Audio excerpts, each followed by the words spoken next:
सभी साथियों को मेरा नमस्कार। आई होप आप सभी लोग बेहतरीन होंगे और बेहतरीन तरीके से अपनी प्रिपरेशन कर रहे होंगे। आज हम इस वीडियो में 2024 में जो बोर्ड एग्ज़ाम्स होने हैं उसको मद्देनज़र रखते हुए एक संभावित इंग्लिश क्वेश्चन पेपर देखेंगे जो आप लोगों के लिए बोर्ड एग्ज़ाम में एक रामबाण की तरह साबित होगा। और साथ ही साथ हम इसका इसी वीडियो में सॉल्यूशन भी देखेंगे जिससे कि आपको कोई समस्या ना हो। बोर्ड एग्ज़ाम में आपका क्वेश्चन पेपर का जो इंटरफेस है वह कुछ इस प्रकार का देखने को मिलेगा, जिसमें सबसे पहले आपको अपना रोल नंबर फिलअप करना है, उसके बाद आपको अपना नेम फिलअप करना है और यह जो आपको यहाँ पेपर कोड जो दिया हो उस क्वेश्चन पेपर कोड को आपको अपने आंसर शीट पर मेंशन करना है। यह जो क्वेश्चन पेपर होगा इसके लिए जो आपको निर्धारित समय है वे 3 घंटे 15 मिनट दिए जाएंगे। पूर्णांक 100 अंकों का होगा और इसमें कुछ आपको निर्देश दिए जाएंगे, जिसमें पहला निर्देश है यह जो क्वेश्चन पेपर है इसे रीड करने के लिए जो शुरुआती 15 मिनट हैं वह कैंडिडेट को दी जाएंगी। दूसरा निर्देश है यह क्वेश्चन पेपर आपका 4 सेक्शंस में डिवाइड होगा, section A, section B, section C and section D. और अगला निर्देश है सभी सेक्शन से क्वेश्चंस करना अनिवार्य है। और अंतिम निर्देश आपको देखने को मिलेगा कि प्रत्येक क्वेश्चन के समक्ष उसके अंक उल्लेखित किए गए हैं। तो साथियों देखते हैं आपका क्वेश्चन पेपर।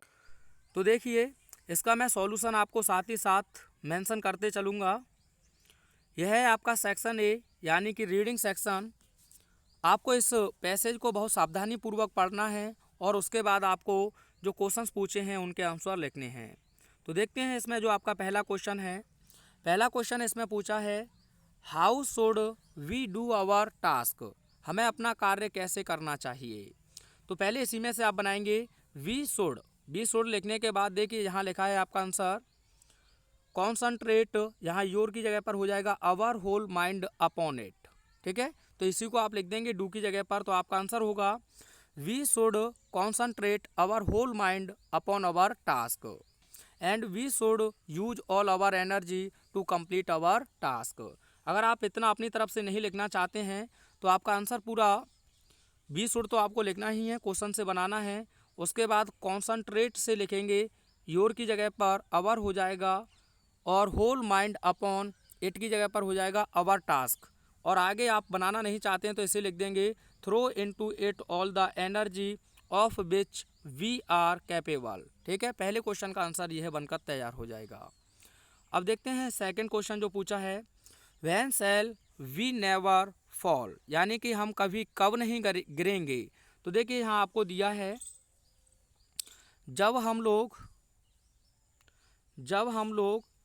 निरंतर रूप से लेकिन धीरे धीरे चढ़ेंगे तो हम कभी नीचे गिरेंगे नहीं। तो देखिए लिखा है यू राइज, तो यू नहीं रहेगा दोस्तों, वी लिखेंगे we rise by steady climbing and we will never fall.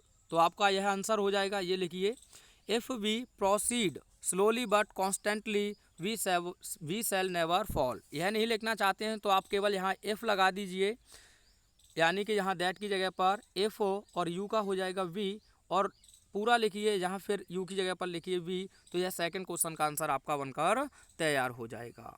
समझ में आ रहा है ना साथियों। अगला क्वेश्चन पूछा है wherein lies the secret of true power, सच्ची शक्ति का रहस्य किसमें छिपा हुआ है। तो देखिए यहाँ आप देखेंगे, ध्यान से देखिए, यहाँ आपको देखने को मिलेगा, देखिए लिखा है and here in lies the secret of true power. अब ट्रू पावर किसमें छिपा हुआ है, तो सबसे पहले तो सब्जेक्ट ही आपको लिखना है the secret of true power. उसके बाद लिखेंगे लाइज किसमें पड़ा हुआ है, to learn by constant practice and how to husband resources and to concentrate them. तीसरे क्वेश्चन का आंसर ये हो जाएगा, आप ऐसे भी लिख सकते हैं, ये लिखा हुआ है। ठीक है, उसके बाद है how do the foolish waste their energy, जो मूर्ख लोग हैं वे अपनी ऊर्जा को कैसे वेस्ट करते हैं। तो देखिए यहाँ आपको लास्ट में देखने को मिल जाएगा, ये देखिए the foolish waste all their mental and spiritual energy in frivolity, foolish chatter और सेल्फिश आर्ग्यूमेंट। ठीक है, यह आपका आंसर हो जाएगा। आप चाहें तो थोड़ा सा और जोड़ सकते हैं, not to mention wasteful physical exercise. ठीक है, तो आई होप अच्छे से आप इन्हें कवर कर सकते हैं। उसके बाद अगला क्वेश्चन है अनसीन पैसेज से, which word in the passage is the opposite of false. False का अपोजिट क्या है, तो आपने देखा था ट्रू दिया है, तो आप लिख देंगे the word true in the passage is the opposite of false. अगला क्वेश्चन पूछा है, what is meant by concentrate. Concentrate माने होता है ध्यान एक चित्त करना, तो आप लिख देंगे टू पे ऑल आवर अटेंशन। ठीक है, तो यह आपका आंसर हो जाएगा। अगला क्वेश्चन है, give the antonym of foolish. अब फुलिस माने आप जानते हैं मूर्ख होता है, तो वाइज हो जाएगा, तो आप इस प्रकार से लिख देंगे। उसके बाद आपका सेक्शन बी है, जो राइटिंग सेक्शन से है। इसमें आपसे कह रहा है कि किसी एक टॉपिक पर लगभग 100 से 150 शब्दों की समय सीमा के तहत किसी एक टॉपिक पर आर्टिकल लिखिए, जिसके लिए 10 अंक दिए जाएंगे। तो इसमें दो मोस्ट इम्पोर्टेंट आपके आर्टिकल्स हैं, importance of games and sports और योर एम इन लाइफ। लेकिन मैं तीनों का सॉल्यूशन आपको दिखा देता हूँ। देखिए, इम्पोर्टेंस ऑफ गेम्स, इसे मैंने बहुत डीपली आपको समझाया है, या तो प्लेलिस्ट विजिट कर लें या फिर आप स्क्रीनशॉट लेके नोट डाउन कर लें। आई होप आपने इसका स्क्रीनशॉट ले लिया होगा। और यह रहा जो आपसे पूछा है, steps for making cities clean, यानी कि शहरों को साफ करने के लिए कदम, तो इसका भी स्क्रीनशॉट ले लीजिए। और ये रहा आपका थोड़ा सा और इसका भी स्क्रीनशॉट लीजिए। और यह रहा आपका अंतिम पैराग्राफ। आई होप आपने इसका स्क्रीनशॉट ले लिया होगा। और your aim in life most important article है, आप चाहें तो इसका भी एक स्क्रीनशॉट ले सकते हैं। आइए आगे देखते हैं। इसके बाद आपका सेक्शन बी में जो थर्ड क्वेश्चन है, इसमें आपसे कह रहा है, write a letter to the principal of your college to provide library books to the students. और दूसरा क्वेश्चन पूछा है, write a letter to the editor of a national daily showing your concern over increase price rise. दोनों के answer मैं आपको show कर देता हूँ। तो देखिए, आप प्रिंसिपल के लिए इस प्रकार से लिख सकते हैं, आप चाहें तो इसका एक स्क्रीनशॉट लें, वीडियो को पॉज करके स्क्रीनशॉट ले सकते हैं दोस्तों। ये आपका प्रिंसिपल के लिए हो जाएगा। और एडिटर के लिए जो पूछा है, एक इम्पोर्टेंट लेटर है, ये 2022 में भी इसे पूछा गया है। और ये हुआ आपका कंप्लीट। आई होप आपने स्क्रीनशॉट ले लिया होगा। देखते हैं नेक्स्ट क्वेश्चन। अब इसके बाद है आपका सेक्शन सी, यानी कि ग्रामर। इसमें क्वेश्चन नंबर 4 आपसे कह रहा है, choose the correct the option to answer the following questions. आ रहे प्रश्नों के सही ऑप्शन के रूप में चुनाव कीजिए। इसके अंतर्गत आपको 5 क्वेश्चंस पूछे जाएंगे और यह एमसीक्यू होंगे, और प्रत्येक सही आंसर के लिए आपको 2 नंबर दिए जाएंगे। इसमें पहला क्वेश्चन है, one who seize the dark side of a thing is called, यानी कि एक ऐसा व्यक्ति जो किसी भी वस्तु को निराशा की दृष्टि से देखता है, उसे एक शब्द में क्या कहते हैं। ऑप्टिमिस्ट, यह तो आशावादी होता है, यह तो ब्राइट साइड देखता है। पैसिमिस्ट, यही होता है निराशावादी, तो ऑप्शन नंबर 2 सही होगा। अगर यहाँ ब्राइट होता तो वह हो जाता आपका ऑप्टिमिस्ट। तो अगर देखा जाए तो यह 2022 में REE क्वेश्चन पेपर में एक दूसरे के एंटोनियम्स के रूप में भी पूछे गए हैं। अगला क्वेश्चन है, the apple of one's eye means, यानी कि आँखों का प्यारा होना, यह इसका फ्रेज का मतलब क्या है। The most tender part of eye, यानी आँख का सबसे कोमल भाग, या टीयरफुल आई, एक आंसू से भरी हुई आँख, या वेरी डियर, बहुत प्यारा, या कॉस्टली ट्रीटमेंट ऑफ एन आई, या फिर एक आँख का बहुत ही महंगा उपचार। तो ऑप्शन नंबर 3 इसमें सही होगा, यानी कि वेरी डियर। अगला क्वेश्चन है, the सिनोनियम of destroy is. Destroy का आपको सिनोनियम्स बताना है। इसका मतलब होता है विनाश कर देना। फिनिश, यह तो समाप्त करना होता है, हम घरेलू काम भी समाप्त करते हैं, तो उसका मतलब ये नहीं कि उसे बर्बाद कर दिया, ये नहीं होगा। डिमोलिश, इसका मतलब होता है बिल्कुल समाप्त कर देना, तो ऑप्शन 2 आपका बिल्कुल सही है। स्टॉप माने रुकना होता है, एंड माने खत्म होता है। अगला क्वेश्चन है, what is time in your watch, आपकी घड़ी में क्या समय हुआ है। विच word in this sentence is an error, इस वाक्य में कौन से शब्द में एक गलती है। ऑप्शन है आपके, व्हाट में गलती है, टाइम में गलती है, इन में गलती है। यहाँ टाइम द्वारा से लिख गया है, यहाँ रहेगा आपका योर, क्या रहेगा योर। तो अगर मैं बात करूँ कहने में यह सही है, लेकिन घड़ी के अनुसार होता है तो बाई होता है ना कि इन। तो इसने पूछा है गलत, तो गलत है हमारा थर्ड, और यही हमारा सही है क्योंकि उसने गलत ही पूछा है। वैसे बाई होता है आंसर, तो यहाँ आपका थर्ड ऑप्शन बिल्कुल सही है। अब सही क्यों है? क्योंकि उसने गलत पूछा है। अगला क्वेश्चन है the antonym of better is. Better का आपको एंटोनियम्स बताना है। गुड माने अच्छा होता है, बैड माने बुरा होता है, वर्स माने अधिक बुरा होता है, और बरस्ट माने सबसे बुरा होता है। तो बेटर आपका गुड का कंपैरेटिव है, तो बैड का कंपैरेटिव आप लिखेंगे वर्स। तो ऑप्शन नंबर थर्ड सही होगा। गुड का एंटोनियम्स हो जाएगा बैड, और बरस्ट का हो जाएगा बेस्ट। ठीक है, चीज़ें क्लियर हुई होंगी। आगे देखिए, change any one of the following into indirect narration. किसी एक को आपको इनडायरेक्ट नरेशन में चेंज करना है दोनों क्वेश्चंस में से, और इसके लिए आपको 2 अंक दिए जाएंगे। पहला क्वेश्चन है Mukesh said to Rita what are you doing here. Mukesh ने रीता से पूछा तुम यहाँ क्या कर रहे हो। तो इंट्रोगेटिव है, सबसे पहले आप लिखेंगे मुकेश, सेड या सेड टू को बदलते हैं इंट्रोगेटिव में आस्क्ड में। अब यहाँ से कॉमा इन्वर्टेड कॉमा हट जाएंगे, व्हाट ही आपका कंजंक्शन हो जाएगा क्योंकि WH वर्ड आता है तो उसी को कंजंक्शन बना देते हैं। यू जो है रीता से चेंज होगा तो आपको लिखना होगा सी। AJMR वॉज में चला जाएगा क्योंकि सिंगुलर सब्जेक्ट है आपका। उसके बाद डूइंग हियर का हो जाएगा साथियों देयर। तो यह होगा Mukesh asked Rita what she was doing there. अगला क्वेश्चन है, यह आपका 2022 में भी आया है। The teacher said to the students do not quarrel with one another. तो इसमें देखा जाए तो एक इम्परेटिव सेंटेंस है, तो आप लिखेंगे the teacher forbade. The teacher forbade the students do not आपका हट जाएगा to quarrel with one another, या ऐसे भी लिख सकते हैं द टीचर एडवाइड the students not to quarrel with one another.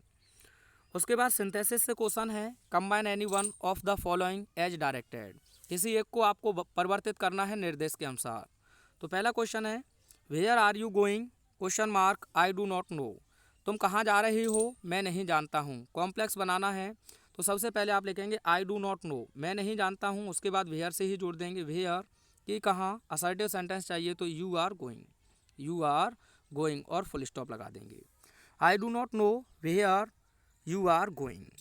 अगला क्वेश्चन है ही वॉज फाइंड, उसे जुर्मानित किया गया। ही वॉज इम्प्रिजेंड, और उसे जेल भी भेज दिया गया। कंपाउंड सेंटेंस में इसे कन्वर्ट करना है तो आप कैसे कहेंगे, उसे ना केवल जुर्मानित किया गया बल्कि जेल भी भेज दिया गया। तो he was not only fined but also imprisoned. ठीक है, he was not only fined but also imprisoned, या आप ऐसे भी जोड़ सकते हैं he was fined as well as, साथ ही साथ इम्प्रिजेंड, उसे जेल भी भेज दिया गया। यहाँ ट्रांसफॉर्म करना है किसी एक को, इसके लिए भी 2 अंक दिए जाएंगे।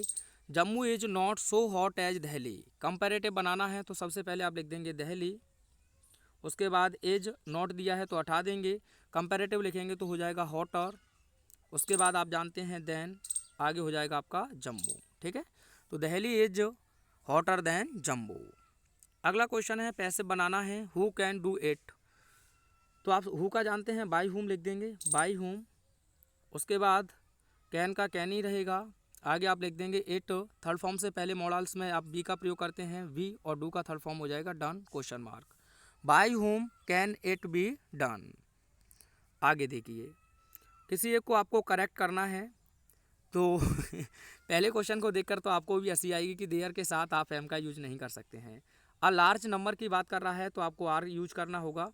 अ लार्ज नंबर हो गया, ग्रेट नंबर हो गया तो इंडेफिनेट नंबर होता है तो आप आर यूज करते हैं। इनके बाद प्लूरल काउंटेबल नाउन होता है। और द की बात करें तो यह डेफिनेट होता है, द नंबर ऑफ हो गया या द लार्ज नंबर ऑफ हो गया या द ग्रेट नंबर ऑफ हो गया। प्लूरल नाउन तो आएगा लेकिन हेल्पिंग वर्ब सिंगुलर आएगी। ठीक है, तो अगला क्वेश्चन देखिए he is tired in doing this work.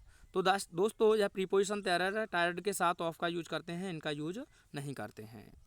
पूछा गया है 2022 में भी ये। यहाँ आपको किसी एक होमोफॉन्स को अपने सेंटेंस में मीनिंग क्लियर करते हुए यूज करना है। आइडल माने आप जानते हैं आलसी होता है, आइडियल माने आदर्श होता है, बर्थ माने जन्म होता है और बर्थ माने होता है पादुका। आप चाहें तो इन्हें यूट्यूब पे सर्च करेंगे तो आपको हमारे वीडियो देखने को मिल जाएंगे। यहाँ आपको ट्रांसलेट करना है किसी भी, यानी कि इस पैसेज को तो मेजर उस्मान हमारे देश के एक महान योद्धा हुए हैं। यूट्यूब पे सर्च कीजिए और ट्रांसलेट बाय हरेश क्लासेज, तो आपको वीडियो देखने को मिल जाएगा। उसके बाद सेक्शन डी यानी कि लिटरेचर पोर्शन आपका शुरू होता है। इसमें मोस्ट इंपोर्टेंट क्वेश्चंस हैं, तो पहले 4 क्वेश्चंस को देखिए, इनके आंसर मैं आपको साथ ही साथ सॉल्व कराऊंगा। Whom did M. Hamel blame for not paying proper attention to the study of French? यानी कि एम हेमल ने फ्रेंच के अध्ययन को प्रॉपर ध्यान ना देने के लिए किसे दोषी ठहराया। और अगला क्वेश्चन पूछा है who was the red trap seller, how did he make them? यानी कि रेड ट्रैप सेलर कौन था और वह इन्हें कैसे बनाता था। अगला इंपॉर्टेंट क्वेश्चन है what was the importance of garbage for children in Seemapuri? यानी कि सीमापुरी में बच्चों के लिए कूड़े करकट के ढेर का क्या महत्व था। और what did Gandhi ji do for Champaran? और गांधी जी ने चंपारण के लिए क्या किया। तो देखिए तीनों के आंसर ये रहा जो आपको क्वेश्चन पूछा गया है द लास्ट लेसन से, इम्पोर्टेंट क्वेश्चन है आपका।